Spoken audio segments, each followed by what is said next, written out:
Puji nama Tuhan saudara sekalian, shalom. Shalom. Shalom. Seberapa banyak di antara kita semua yang sudah merasakan berkat Tuhan sepanjang minggu ini? Lambaikan tanganmu. Kita berikan tepuk tangan buat Tuhan kita.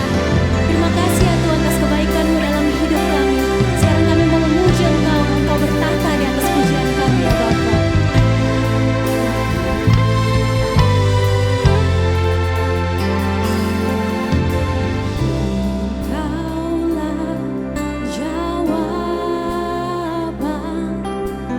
Di setiap doaku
Mari berkata-kata dengan bahasa roh masing-masing pribadi menyembah Tuhan. Kira barala baya syarala barala barala barala baya syarala baya syarala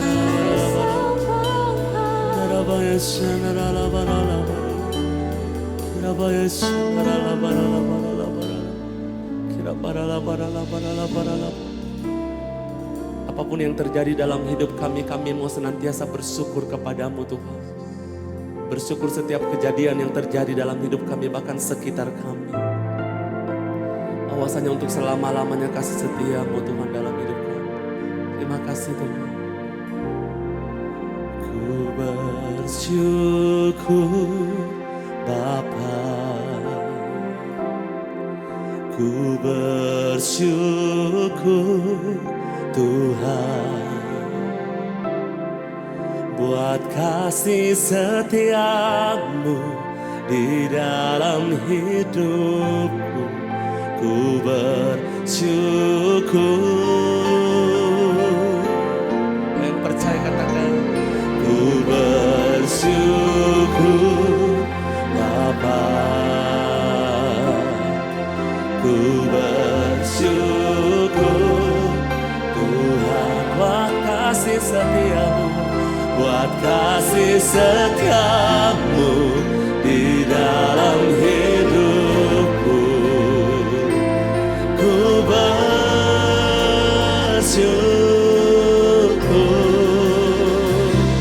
Tuhan.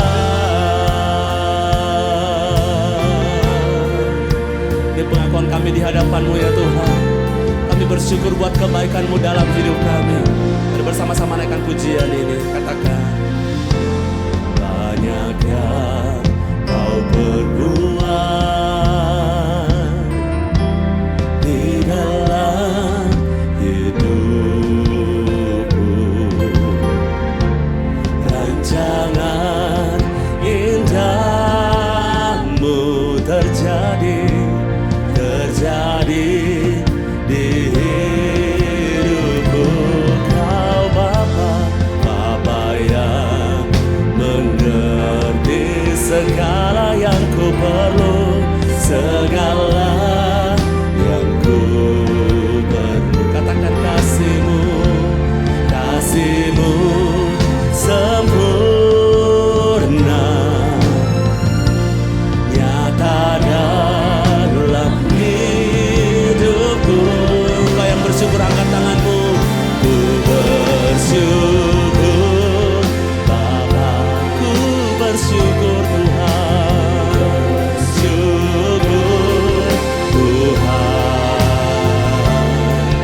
buat kasih setiamu di dalam hidupku. Ku bersyukur, ku bersyukur, ku bersyukur Bapa, ku bersyukur Tuhan, Tuhan, buat kasih setiamu di dalam hidupku. Ku bersyukur Tuhan. Yang percaya katakan, ku bersyukur, ku bersyukur Tuhan, buat kasih setiamu, buat kasih setiamu di dalam hidupku. Ku bersyukur, ku bersyukur, ku bersyukur Bapa, ku bersyukur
Jemaat YHS yang dikasihi Tuhan. Nah, pada kesempatan kali ini kita kedatangan tamu spesial bernama Pak David Cokro Raharjo. Pak David akan membagikan ilmunya seputar masalah keuangan dan finance. Tapi sebelum kita mulai sesinya, saya akan memberikan cuplikan profil Pak David kepada saudara semua. Pak David Cokro Raharjo dikenal sebagai seorang partner dari perusahaan yang bernama Sovereign Capital. Sovereign Capital adalah perusahaan yang dibangun khusus untuk memberikan investasi kepada perusahaan-perusahaan kecil dan berkembang. Beberapa perusahaan diantaranya adalah Bright Story yang sudah bergabung Tokopedia, Loket yang bergabung dengan Gojek, Berry Kitchen yang sudah bergabung dengan Yummy Corp, dan beberapa perusahaan lainnya. Pak David juga adalah seorang partner dari perusahaan yang bernama Sekata Indonesia Perkasa. Mari kita sambut Pak David Cokro Raharjo. Thank you so much for this opportunity loh, Ko. Sebenarnya kayak we are so thankful, we're so blessed. Ko bisa menyempatkan waktunya Koko di sini, walaupun I know that you have been very busy. Oh, you're welcome. This is a pleasure untuk bisa melayani bersama dengan Felicia. So I hope that what I'll be sharing can be useful for the body of Christ as well. Amen. Yeah. Sebelum kita mulai, kok kita start the session with a prayer ya, kok ya?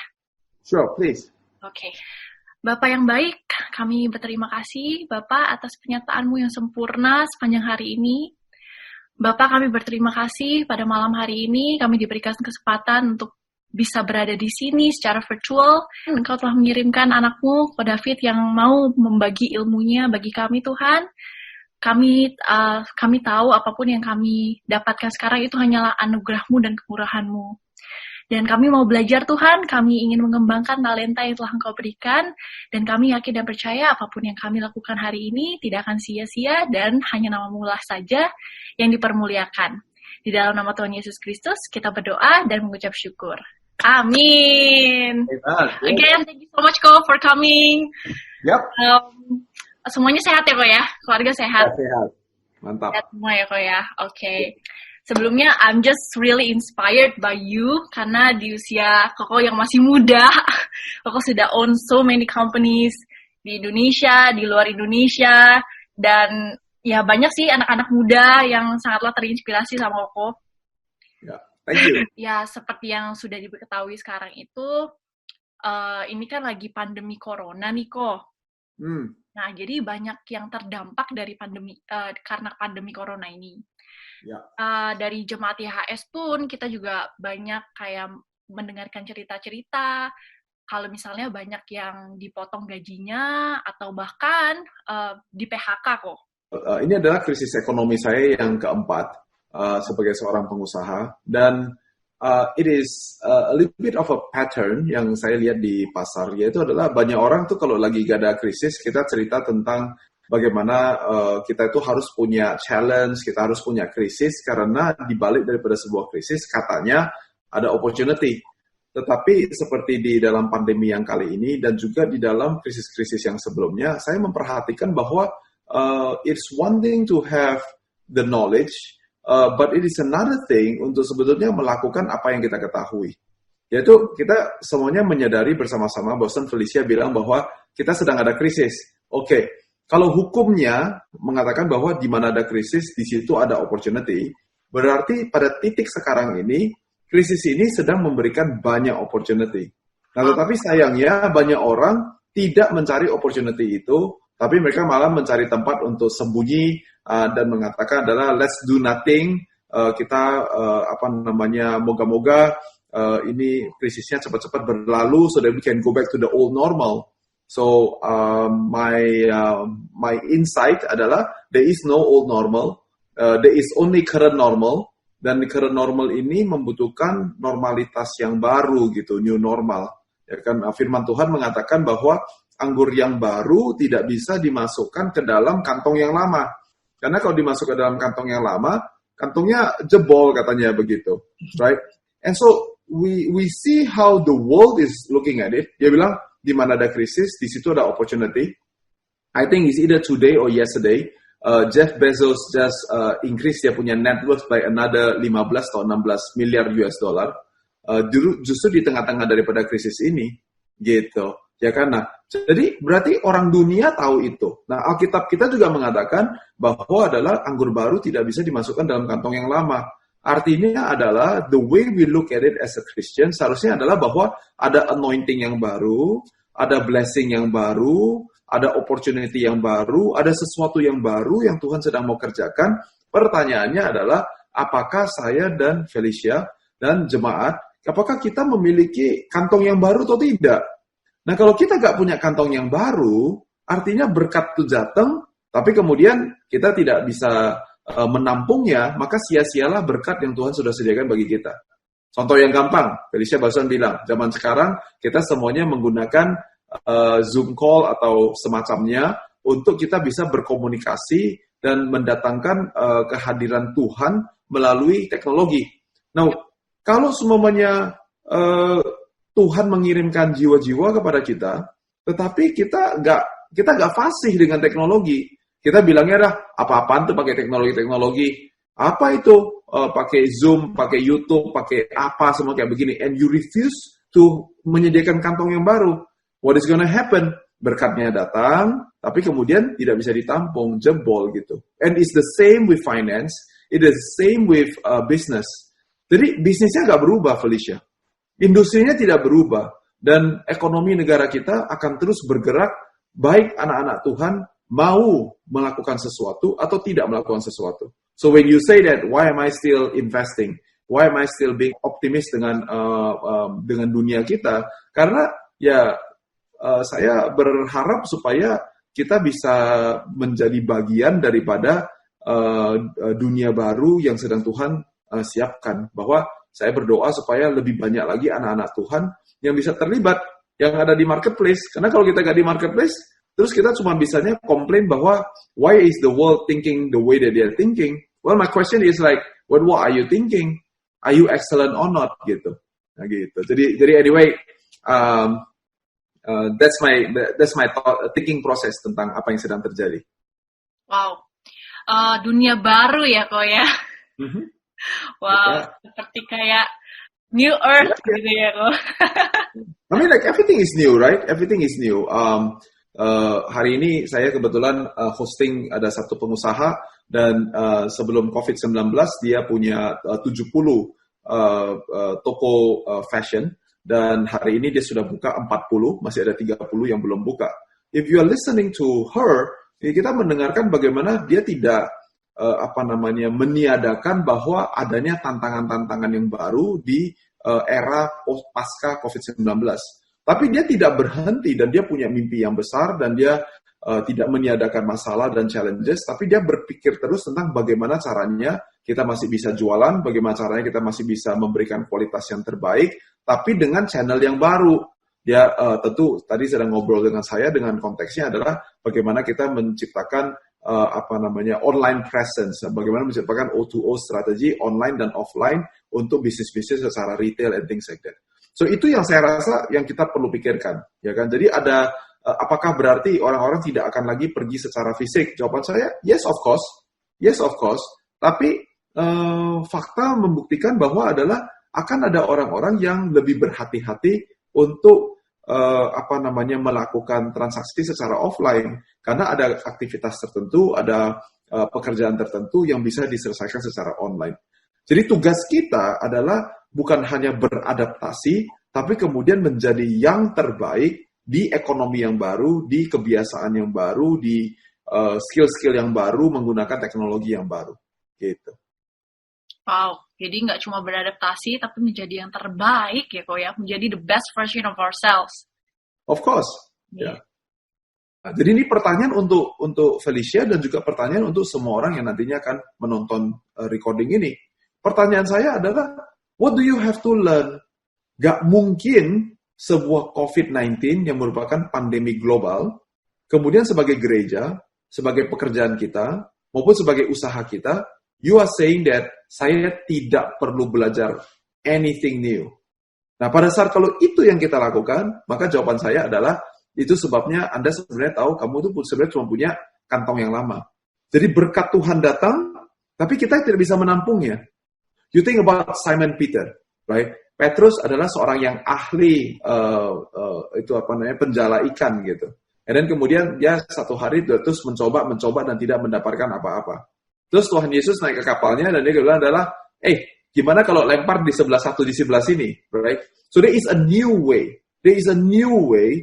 And then Petrus bilang gini, dia bisa aja mengatakan bahwa adalah Tuhan Yesus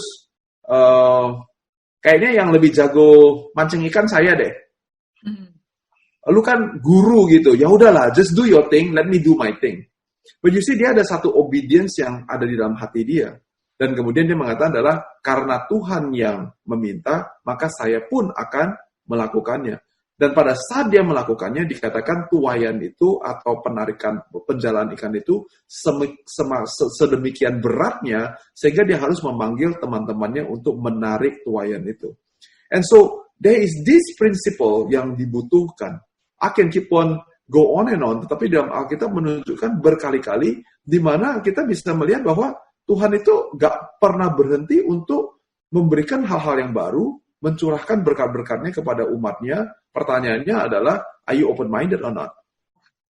Wow, jadi ya learning every day ya sebenarnya kok ya. Of course, yeah. Never get tired of learning. Oke, nah ini ada list of questions kok sebenarnya. Pertanyaan yang pertama nih kok. Investasi atau usaha apa sih yang bisa menguntungkan di masa pandemi ini? Ya, jawaban saya adalah tidak ada bisnis di dunia ini yang tidak bisa dijalankan dan yang tidak menguntungkan. Jadi kuncinya bukan mencari bisnis apa yang menguntungkan. Kuncinya bukan di situ. Kuncinya adalah belajar fundamental daripada menjalankan sebuah bisnis. Jadi kita mesti bertanya, kenapa bisnis gagal? Bisnis gagal karena nomor satu, karena orang ini tidak tahu cara jualan. So you can have the best product in the world, tapi kalau tidak tahu cara jualannya, ya then nothing's gonna happen. Gitu. Yang namanya bisnis dimulai dengan revenue. Gitu. Jadi menurut saya itu sesuatu yang perlu ada sebuah fundamental daripada sebuah bisnis. Kalau semuanya sudah bisa jualan, tapi kok kenapa bisnis saya kurang menguntungkan? Berarti Anda punya masalah yang kedua, yaitu adalah masalah manajemen. Apakah itu adalah manajemen keuangan, atau itu adalah manajemen manusia-manusianya, atau manajemen daripada flow daripada produknya. Sebagai contohnya, mungkin inventory-nya kurang bagus, and so on. But this is all a management issue. Gitu. Dan yang ketiga, kalau semuanya jualannya bisa, manajemennya bisa, maka yang ketiga, yang ini adalah yang sudah terjadi di beberapa kasus selama COVID-19, yaitu adalah perusahaan ini kehilangan value. Artinya adalah dia tidak lagi deliver value yang dibutuhkan oleh klientelnya dia. Gitu. Waktu mulai, banyak sekali bisnis-bisnis dibangun dengan ide yang cemerlang, dengan sebuah problem yang dia benar-benar selesaikan, tapi somewhere along the line, bisnis itu tidak lagi sebenarnya kehilangan value. Dia tidak lagi memikirkan tentang bagaimana saya bisa menjadi solusi buat customer saya, tapi lebih mungkin berarah kepada adalah saya mau lakukan fundraising, saya mau go public, saya mau ngapa-ngapain gitu. Jadi 3 alasan ini adalah alasan utama kenapa bisnis gagal gitu. Jadi menurut saya tidak ada satupun bisnis di dunia ini yang tidak bisa menguntungkan. Oleh karena itu lebih harus dipertimbangkan, yaitu adalah apakah kelebihan atau talenta yang Tuhan sudah berikan kepada David, kepada Felicia. Nah, kelebihan itu Tuhan berikan supaya apa? Supaya ya kita bisa menghasilkan sesuatu untuk kehidupan kita, menjadi seorang suami yang bertanggung jawab, menjadi seorang istri yang bertanggung jawab, menjadi seorang ayah dan ibu yang bertanggung jawab, and so on, and so on, and so on. Saya demikian. Jadi itu adalah kekuatan yang Tuhan titipkan kepada kita. Gak usah mikirin tentang orang lain kerjain apa. Sekarang lagi ngetren apa. Saya, tadi Feli bilang saya sudah membangun banyak perusahaan. That is true. Nah, tetapi saya belum pernah membangun perusahaan karena opportunity-nya bagus. Saya membangun perusahaan ya karena saya memang jagoannya di bidang itu, gitu. Nah, tapi pernah nggak saya bikin kesalahan? Pernah. Yaitu adalah saya ini orang retail, saya bukan orang wholesale. Saya sukanya ketemu orang, saya sukanya bukan duduk di belakang pintu, di belakang layar. If you understand it, right? And karena itu ada satu kali saya dan istri saya pulang dari Tiongkok dan kita bilang adalah, wah ini barangnya murah, and so on, and so on. So we saw an opportunity, but the problem with that opportunity, it is not according to bagaimana Tuhan sudah mendesain diri seorang David. And so I took that opportunity, kita melakukan bisnis distribusi and wholesale, And bukannya gagal ya, tapi the more I do it, the more I lost my joy. Kenapa? Karena bisnis wholesale itu bukan bisnis retail, beda. Bisnis retail itu kan tiap hari ketemu orang dan bilang adalah, oh good morning, how are you? Dan kita melayani secara retail, jual 1 biji, 2 biji. Sedangkan kalau wholesale bagaimana? Ketemunya adalah cuma dengan beberapa orang, satu order besar-besar, and all those kind of things. Nah, nothing's wrong with wholesale, it's just that I'm not a wholesale guy. Karena itu, saran saya adalah, lakukanlah sesuatu yang memang kita sendiri bisa. Oke?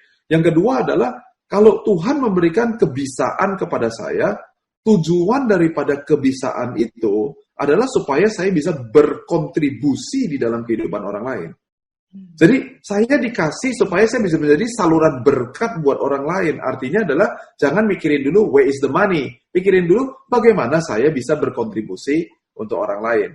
David punya tanggung jawab untuk melayani, berkontribusi kepada orang-orang yang tepat. Kalau Felicia memperhatikan, saya nggak bisa berbicara dengan 100% bahasa Indonesia. Saya ngomongnya pasti kalau lagi serius gitu, tiba-tiba switch jadi bahasa Inggris. Karena kenapa? Karena memang saya tinggal di luar negeri selama lebih daripada 10 tahun. Jadi saya memang biasa pakai bahasa Inggris. Betul nggak? Nah, kalau seumpamanya saya mencoba mencari pasar saya, adalah semuanya sebagai contohnya adalah, semuanya supir-supir ojek sebagai contohnya. There's nothing wrong with serving them. The problem is, if I speak in English like this, none of them understand what I'm talking about. Kepalanya lebih sibuk membuat translation kepada, tadi si David ngomong apa ya? David ngomong apa ya? Sehingga poin yang harusnya penting nggak sampai. Maka secara otomatis, founders and CEOs itu adalah klien saya yang terbaik. Bukan karena saya cuma mau melayani orang-orang seperti demikian, tapi biasanya mereka punya ide pengetahuan atau punya pengalaman yang lebih tinggi, yang lebih dalam, sehingga mereka membutuhkan informasi atau pengajaran yang saya berikan. So you have to go by your strength, and you must understand who you can contribute to, itu yang kedua. Dan kemudian yang ketiga, kita cerita tentang justification. Oke? Artinya adalah, kalau saya spend time dengan Felicia selama 1 jam, kira-kira ini disamakan dengan apa ya? Berapa harga yang layak untuk dibayar? Kalau 100 juta, kemahalan atau kemurahan? Kalau 10 perak, kemahalan atau kemurahan? And so on. Nah, justification ini adalah 2 arah. Karena saya mungkin merasa saya layak dibayar 10 juta, tapi yang menerima merasa cuma layak membayar semuanya 5 juta. Kalau gitu ambil jalan tengah deh. Kalau gitu 7 juta bagaimana? One last note dari saya adalah, khususnya di masa-masa COVID-19 ini, maybe some of the people say that, what if saya besok aja mau makan nggak ada uang? Maka jawaban saya adalah, maka kerjakanlah apapun yang ada di tangan kamu, yang ada di sekitar kamu. Jangan milih-milih. Jadi komentar saya dan pemikiran saya itu hanya dipakai untuk orang-orang yang sekarang ini punya bumper, kalau saya boleh katakan, 3 bulan, 6 bulan juga masih, kalau nggak ada pekerjaan, istilahnya nggak ada bisnis, saya oke-oke aja. Kalau masih oke-oke aja, jawaban saya adalah, lakukanlah apa yang tadi 3 hal yang sudah saya katakan. Tapi kalau seumpamanya, ini genting, 3 minggu, kalau saya nggak kerja, maka anak saya nggak makan. Jawaban saya, jadilah orang tua yang bertanggung jawab. Artinya apa? Ambillah pekerjaan apa aja yang harus dikerjakan. Gitu. I hope that is useful, Felicia. Yap, jadi know your strength, terus kedua, who's the audience lah, bisa dibilang seperti itu ya, kok. Dan 3 is the justification. Amazing, wow. It can be the secret formula. Okay, second question. Apa aja sih contoh peluang bisnis bagi pemula, kok? Jawaban saya adalah tetap sama. Know your strength, know who is your audience, and then know what is the type of justification yang baik. Sekali lagi, I'm not a subscriber to the idea of mari kita cari kesempatan peluang apa yang bisa kita kerjakan. I don't have a problem dengan orang lain yang berpikir bahwa kita mesti mulai dengan peluangnya. Tapi saya, kalau you ask me, itu jawaban saya. Saya mau ada krisis, tidak ada krisis, saya melakukan sesuatu sesuai dengan apa yang sudah Tuhan titipkan di dalam kehidupan saya. Saya lebih sibuk untuk mengerjakan apa yang Tuhan sudah titipkan buat saya. So, who is your audience? Again, who is your audience? Nah, bedanya antara menjawab pertanyaan ini dengan sebuah bisnis itu adalah vehicle-nya. So if you want to start something, I want to live my life yang menyenangkan buat Tuhan, yang dimana kapan aja, mau detik ini, mau besok, mau lusa, mau 10 tahun, mau 100 tahun dari sekarang, kalau Tuhan manggil saya bisa bertanggung jawab dengan apa yang sudah Tuhan titipkan dalam kehidupan saya. Nah, selagi saya hidup di bumi ini, saya pakai kekuatan saya itu dengan membangun sebuah bisnis yang relevan, yang sesuai dengan kekuatan saya, supaya bisnis ini bisa menghasilkan keuangan, karena keuangan ini dibutuhkan untuk menjaga kehidupan saya, untuk memenuhi kesejahteraan daripada anggota-anggota orang-orang kantor saya, dan kemudian juga menjadi ekspansi, menjadi besar, supaya saya bisa menjadi standar yang baru di industri yang di mana saya sedang kerjakan. Sehingga kalau dalam industri itu semuanya banyak korupsi. Nah, kita bisa menunjukkan bagaimana orang Kristen melakukannya di industri itu dengan sukses, tanpa membayarnya dengan integritas kita, sehingga anak-anak muda lain dan orang-orang lain dan bahkan yang sudah ada di dalam industri itu, mereka bisa mengatakan adalah, oh ternyata ada cara lain toh. That's the reason why I think Jesus say in Matthew chapter 5, dia katakan adalah, kamu ini adalah terang dunia. Kota di atas bukit tidak mungkin bisa tersembunyi. And I think that's what it means, right? Jadi bangun bisnis mulai dari kekuatan saya, dan kemudian kita terus meningkat, dan satu hari kita menjadi standar integritas, standar kesuksesan di industri kita masing-masing. That's the way I will do it. Wow, that's amazing. Kok pernah nggak sih kok you've done like a business kan kok? Jadi you keep trying on it, tapi it just doesn't seem to work out. Pernah nggak sih kayak ada pikiran, oh maybe this is not from God? My answer is no. No. Okay. Tapi pernah nggak bisnisnya gagal? Pernah. Okay. Tapi have I ever given up? No. Wow. And let me tell you why. Because kalau kita hidup dengan kekuatan kita, saya dan Felicia tidak akan pernah kehilangan cara untuk memikirkan sesuatu yang baru. Tidak akan pernah.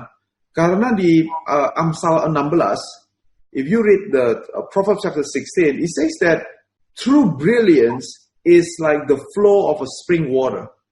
Dia katakan, sesuatu yang kamu itu keren banget, itu adalah seperti sebuah mata air. Mata air yang terus meluap terus. Artinya adalah, I have been thinking about business and leadership sekarang selama 22 tahun. Persis sebelum saya get into this Zoom conference bersama-sama dengan Felicia, I was listening to John Maxwell di Amerika Serikat. There is a business breakfast with John Maxwell. So saya lagi join, saya lagi dengar. And if you know that John has just lost his father, umur 96 tahun kalau saya nggak salah. And as he was talking about his dad, dia bilang begini, you tahu gak apa yang saya ingat terakhir daripada papa saya? Dia bilang begitu. Di umur 96 tahun, dia membisikkan ke telinga saya, dan dia katakan, John, my best life is still ahead of me. 96 tahun, dia ngomong kepada anaknya John Maxwell, dan dia bilang adalah, hidup saya yang terbaik masih ada di depan saya. Seperti John, his father is also a coach to many people. So you can see, jadi saya sangat terinspirasi, karena berarti saya tahu bahwa firman Tuhan itu ya dan amin. Kenapa? Karena John sendiri umurnya kira-kira 30 tahun di atas saya, 70 sekian. Dan kemudian ayahnya adalah 90 sekian.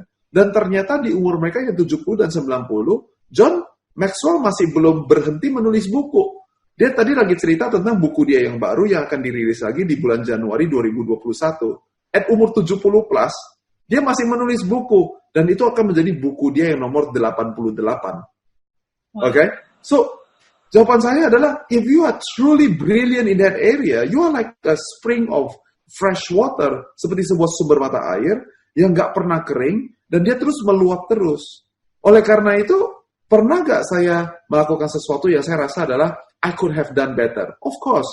Pernah nggak saya melakukan sesuatu yang kemudian saya gagal, saya jatuh? Of course. Tapi itu yang mengakibatkan saya adalah orang yang cukup expert di bidang yang sedang saya kerjakan. Kenapa? Karena justru melalui kesalahan, kelalaian, dan kejatuhan itu membuat saya semakin berpikir semakin keren, berpikir semakin baik, dan berkata tentang apalagi yang saya harus bisa kerjakan, apalagi yang saya bisa betulkan, apalagi yang saya bisa kerjakan.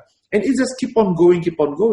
Bukannya saya tidak mau simpatik dengan orang-orang yang pernah patah semangat, tapi jawabannya adalah saya tidak patah semangat. Saya belum pernah patah semangat. Saya confident walaupun saya pernah jatuh. Sekali lagi ya, saya tidak mau bilang bahwa saya tidak pernah. Saya pernah melakukan banyak kesalahan di dalam berbisnis.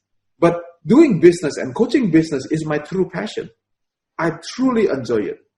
You know, segitunya seperti yang tadi saya katakan, dalam dalam new normal yang baru ini, untuk bisa membuat studio dan membuat production house, saya dengan senang hati belajar, kadang-kadang sampai jam 3 pagi, ngobrol sama orang-orang di luar negeri, bukan hanya di dalam negeri, tapi juga di luar negeri, sampai jam 2 pagi, jam 3 pagi, karena itu adalah di New York, di situ itu masih jam, adalah obviously berbeda waktu time zone dengan kita. And so saya berani untuk bayar harga sampai tengah malam, sampai lewat tengah malam, untuk belajar bersama-sama dengan mereka. Bukan tim IT saya yang belajar, saya yang belajar. Kemudian besok pagi-pagi jam 7 pagi saya udah ketemu dengan tim saya kasih tahu ini yang saya belajar. Kalau gitu kita caranya mesti begini. Kita mesti pergi ke sini, kita mesti pergi ke sana. Nah, coba sekarang kamu yang mempelajari detailnya seperti apa. But I set the direction, I set the tone for my team, right? Kenapa kok bisa begitu? Jawabannya because this is my true brilliance. Ini adalah gifting yang Tuhan sudah kasih sama saya. Tapi coba sebagai contohnya sekali lagi, kalau saya disuruh nyanyi, wah, saya suka nyanyi sih sekali lagi, yaitu kalau lagi mandi, you know, and it is a 15 minutes thing, right? 2 songs, 3 songs. Suruh saya coba nyanyi 10,000 lagu. My goodness, that is not gonna happen. Saya pasti akan patah semangat gitu, ya. Wow, tapi keren sih ya. Maksudnya, you being already successful, owning many businesses and companies, tapi yet you're still learning. Ya kok, learning from other coaches, bisa dibilang kayak gitu ya kok ya? Yeah, of course, absolutely. Wow. Never stop learning. Questions nomor 3 nih kok. Okay. Nah, kali ini questionsnya about investing and trading kok. Bagaimana sih cara berinvestasi dan trading saham yang benar kok? Ada 2 pertanyaan, yaitu adalah investing sama trading.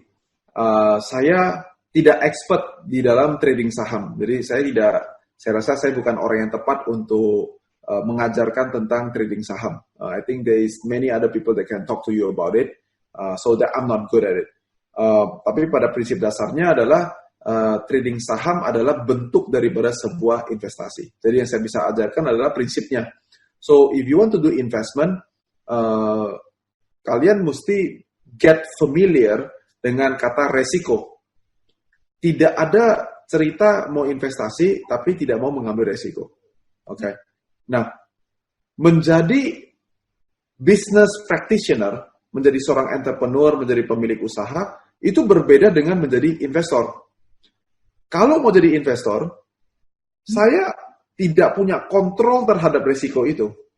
Dengan kata lain, saya harus percaya dengan siapa dan apa yang saya investasikan. Jadi resiko itu diberikan kepada orang itu. Sedangkan kalau sebagai business practitioner juga menggunakan resiko. Tapi resiko itu dikontrol oleh saya. Itu sebabnya pada saat saya memulai karir saya memulainya dengan membuka usaha saya sendiri. Tidak memulai dengan investasi di tempat orang lain. Kenapa? Karena kalau saya nggak mengerti bagaimana caranya running a business, bagaimana caranya saya bisa taruh uang di tempatnya Feli dan percaya bahwa Feli akan melakukan bisnis ini dengan baik. If you're doing something wrong, how do I know that you're doing something wrong if I never done it? Oleh karena itu namanya adalah the blind leading the blind. Artinya adalah contohnya kalau Feli buka sebuah usaha, saya investasi di tempatnya Feli, tapi saya nggak mengerti Feli lagi ngapain. Maka pada saat bisnisnya semuanya kena COVID-19, dan kemudian penjualan anjlok 50%, Feli cuma mungkin bilang, sorry ya Fit, terus saya marah-marah, pukul meja, gimana ini, mana boleh, nah itulah partnership yang hancur. So, the reason why I am very busy sepanjang COVID-19 is because I have a sense of like apa yang sedang dialami oleh CEO saya. Sehingga saya bisa menjadi jawaban atau saya paling sedikit bisa menjadi semacam sounding board buat dia untuk mengatakan adalah ide lu bagus. Karena kenapa? Karena dulu waktu saya mengalami krisis yang di New York, itu juga begini, dan modelnya seperti begini nih. Jadi kayaknya ini oke nih. Jadi saya bisa menjadi jawaban, saya bisa menjadi bagian daripada memitigasi resiko yang kita ambil bersama-sama. Jadi saya tahu pertanyaannya adalah tentang investing, tapi saya mau membawa kita kembali kepada core-nya. Core-nya bukan jagoan taruh nomor di spreadsheet, di Microsoft Excel. Because if you cuma jago tahu di spreadsheet, can I tell you something? Anak saya sebentar lagi 5 tahun lagi juga bisa. Itu semuanya cuma nomor, cuma asumsi, tapi realnya seperti apa? Nah, untuk melakukan itu, bisnis itu pertama-tama adalah sebuah ilmu pengetahuan. Kemudian, itu menjadi sebuah artistry. Artinya, pertama-tama, ada fundamental, ada hukum-hukum yang harus kita penuhi. Sesudah itu, kemudian cara kita kreativitasnya, nah itu adalah seperti sebuah artwork. Sehingga lebih cepat, lebih keren, lebih bagus daripada orang lain. Tapi kita tidak boleh melewati the whole proses yang secara ilmu pengetahuan. Nah, jadi resiko itu adalah kata kunci daripada sebuah investasi. Maka kalau kamu tidak memiliki pengetahuan atau pengalaman di bidang itu namanya menurut saya, itu resikonya sangat besar sekali. Nah, jadi saya hanya investasi di 4 hal. Di 4 hal ini, kenapa investasi 4 hal ini? Karena di dalam partnership-nya kami merasa kami punya above average knowledge, experience, and exposure di dalam keempat bidang ini. Nah, maka di bidang inilah, baik ekonomi lagi baik, atau ekonomi sedang menurun, kami tahu bagaimana caranya membantu mereka untuk pergi ke level berikutnya, atau untuk survive, atau untuk thrive, atau untuk membuat sebuah strategi, and so on, and so on, and so on. Dan oleh karena itu sih saran saya kalau mau berinvestasi. Oke? Kalau sudah mengerti kata resiko, maka ada kata berikutnya, yaitu adalah ganjarannya, reward-nya apa. Right? And so, tergantung. Ada orang yang puas dengan 10% per tahun.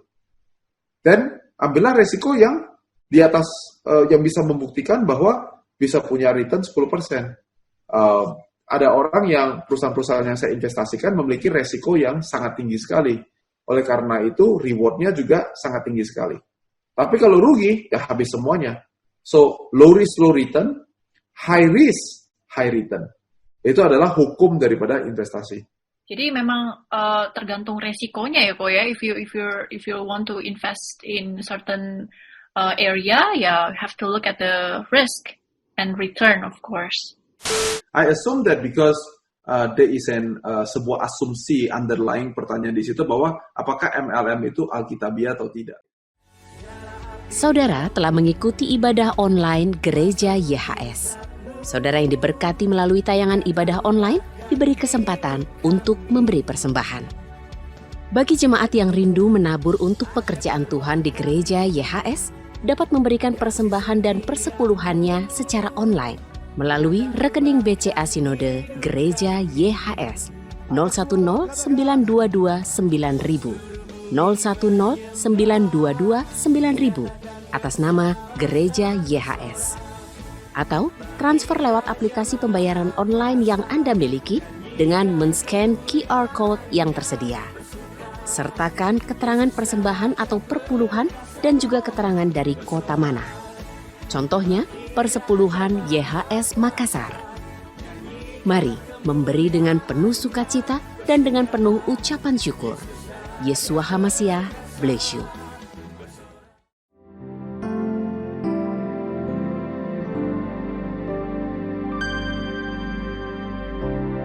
Engkaulah perisaiku saat badai hidup menerpaku. Firman-Mu di dalamku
Terima kasih Tuhan untuk ibadah ini. Kami percaya Tuhan semua jemaat-Mu yang hadir pasti diberkati.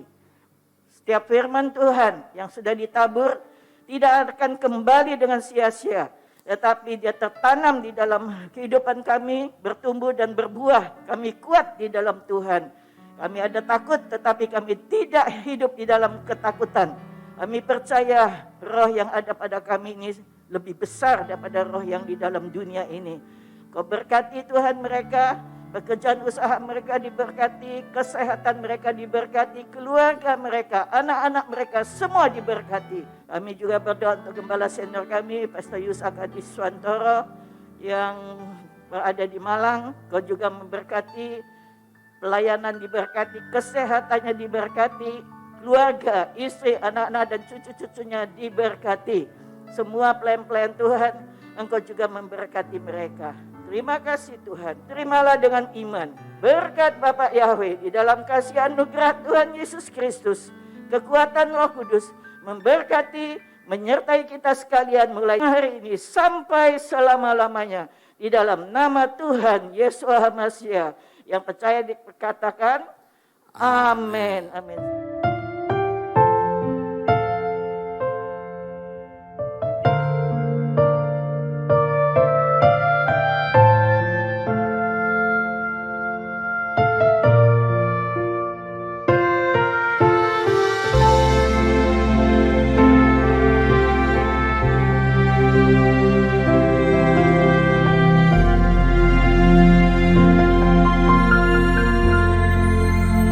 Jesus, I believe you are my healer. Jesus, I believe you're my restorer. Your loving kindness is better than life, forever and ever. Amen. Jesus, I believe you are my healer. Jesus, I believe you're my restorer. Your loving kindness is better than life, forever